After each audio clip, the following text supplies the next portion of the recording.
how are you? Fine. Okay, let us start our next topic. Our topic is increase in demand and decrease in demand. आप demand का topic पहले पढ़ चुके हो, अगर नहीं पढ़ा है तो आप मेरी पहले वाले वीडियो में देख सकते हो। आज हम सिर्फ देखेंगे इंक्रीज मतलब बढ़ना, ठीक है, और डिक्रीज का मतलब कम हो जाना। दोनों चीजें आपको पता ही है, इंक्रीज बढ़ जाना और डिक्रीज कम हो जाना। तो अब हम डायग्राम से कैसे शो करेंगे increase in demand and decrease in demand को, वो हम यहाँ पर देखेंगे। डिक्रीज होने और इंक्रीज होने के क्या क्या रीजन हो सकते हैं। आपकी इनकम चेंज हो सकती है, इनकम इंक्रीज हो सकती है या इनकम डिक्रीज हो सकती है। सेकंड, आपके टेस्ट ज्यादा बढ़ सकते हैं या कम हो सकते हैं। पहले आप किस चीज को प्रेफर करते थे और अब उसको प्रेफर नहीं करते हो। अगर प्रेफर करते हो तो डिमांड बढ़ जाएगी, प्रेफर नहीं करते हो तो डिमांड कम हो जाएगी। इनकम आपकी इंक्रीज हो जाएगी तो डिमांड इंक्रीज हो जाएगी, इनकम डिक्रीज हो जाएगी तो डिमांड डिक्रीज हो जाएगी। ठीक है, ये क्या है, आपके रीजन है डिमांड के इंक्रीज या डिक्रीज होने के। अब हम देखेंगे कि वो कैसे शिफ्ट होती है। सबसे पहले हम बनाएंगे टेबल। सबसे पहले हम लेंगे price, second quantity and third हम ले लेंगे यहाँ पर न्यू क्वांटिटी जो चेंज हो गई है। कब कैसे चेंज हुई है, या तो आपकी इनकम इंक्रीज हो गई या आपके टेस्ट चेंज हो गए हैं। ठीक है, पहले प्राइसेस कितने थे 1, आप कितनी क्वांटिटी ले रहे थे 4 क्वांटिटी ले रहे थे। हम एग्जांपल ले लेते हैं यहाँ पर एप्पल का, आप कुछ भी एग्जांपल ले सकते हो। ठीक है, प्राइसेस जब कितने थे 2, आप कितनी क्वांटिटी ले रहे थे 3। प्राइसेस के ज्यादा होने पर आपकी डिमांड कम हो जाती है। ये आपको हमेशा याद रखना पड़ेगा कि प्राइसेस के इंक्रीज होने पर डिमांड हमेशा ही डिक्रीज होती है। ये रिलेशन यहाँ पर शो हो रहा है। पहले प्राइसेस कितने थे 1, आप ज्यादा डिमांड कर रहे थे। प्राइसेस 2 हो गए हैं, आपकी डिमांड पहले से कम हो गई है। प्राइसेस इंक्रीज होते जा रहे हैं और डिमांड आपकी पहले से कम होती जा रही है।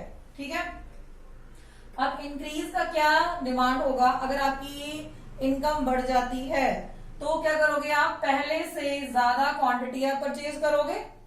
ठीक है, इनकम अगर आपकी बढ़ जाती है तो आपका ये जो लेवल है इसके कंपैरेटिवली बढ़ जाएगा। ठीक है, पहले हम इसको बनाएंगे, फिर हम देखेंगे इंक्रीज कैसे हुआ। सबसे पहले आपके प्राइसेस क्या थे 1, सेम आपने OX एक्सेस पर क्वांटिटी लेनी है और OY एक्सेस पर आपने प्राइसेस लेने हैं। सबसे पहले आपके क्या थे प्राइसेस, जब 1 थे आप कितनी क्वांटिटी ले रहे थे 4। Prices 1 quantity is 4। Prices 2 quantity 3। Prices 2 quantity 3। Prices आपके 3 हो गए हैं और क्वांटिटी आपकी 2 हो गई है। प्राइसेस 4 हो गए हैं, क्वांटिटी आपकी 1 हो गई है। अगर हमें सारे पॉइंटों को ड्रॉ कर देते हैं, मिला देते हैं, तो आपका क्या बन जाएगा, डिमांड कर्व बन जाएगा। ठीक है, अब इंक्रीज कैसे होगा। पहले आप क्या कर रहे थे, जब प्राइसेस 1 थे आप कितनी क्वांटिटी ले रहे थे 4, लेकिन आप कितनी ले रहे हो 5। ठीक है, 5 कहां पर आएगा, प्राइसेस के 1 होने पर क्वांटिटी क्या हो गई आपकी पहले से ज्यादा हो गई है। ठीक है, ये नई लाइन ड्रॉ होगी। फिर प्राइसेस 2 थे तो क्वांटिटी आपकी कितनी है 4। प्राइसेस 2 क्वांटिटी कितनी हो गई है 4 हो गई है। प्राइसेस 3 क्वांटिटी कितनी हो गई आपकी 3। Prices 3 quantity 3। Prices 4 quantity 2।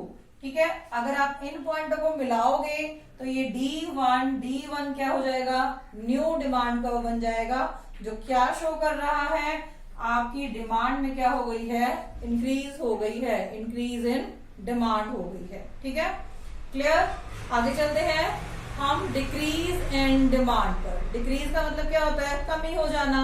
अब कमी से कैसे होगी, या तो आपकी इनकम कम हो गई होगी या आपकी टेस्ट बदल गए होंगे, आपने उस चीज को खाना कम कर दिया होगा। ठीक है, अब क्या हो गया, इसका पहले टेबल से दिखाएंगे फिर बनाते हैं इसका डायग्राम।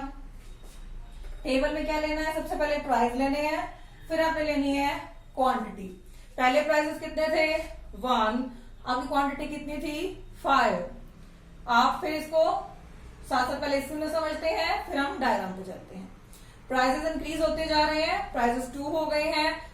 प्राइसेस के इंक्रीज होने पर आपने क्वांटिटी को पहले से कम कर लिया है, प्राइसेस और ज्यादा इंक्रीज होते जा रहे हैं और आपकी क्वांटिटी पहले से ज्यादा कम होती जा रही है। ठीक है, ये रिलेशनशिप शो हो रहा है। प्राइसेस के इंक्रीज होने पर डिमांड क्या हो जाती है, डिक्रीज हो जाती है। फिर अब क्या हुआ, न्यू क्वांटिटी कैसे आई, आपकी इनकम पहले से कम हो गई है, आपके टेस्ट बदल गए हैं।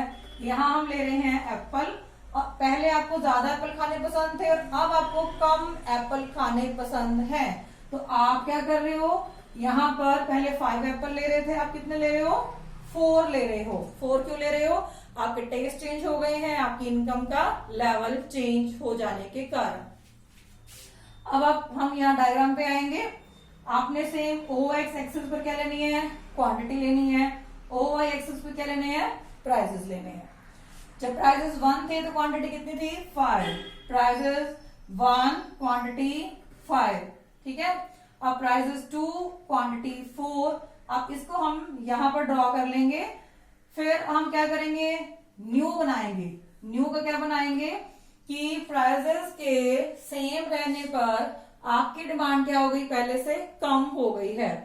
पहले डिमांड कर्व ये था, अगर आपका डिमांड कर्व शिफ्ट होके पीछे की तरफ आ जाता है, क्या हो जाता है D1 हो जाता है। कहां से शिफ्ट हो गया, पीछे की तरफ। पीछे की तरफ होने का मतलब क्या है, पहले से कम चीजों की आप डिमांड कर रहे हो।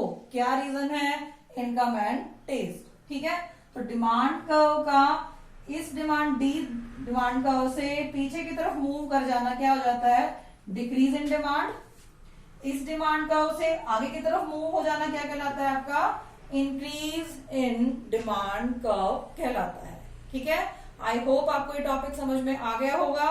Okay, thank you students.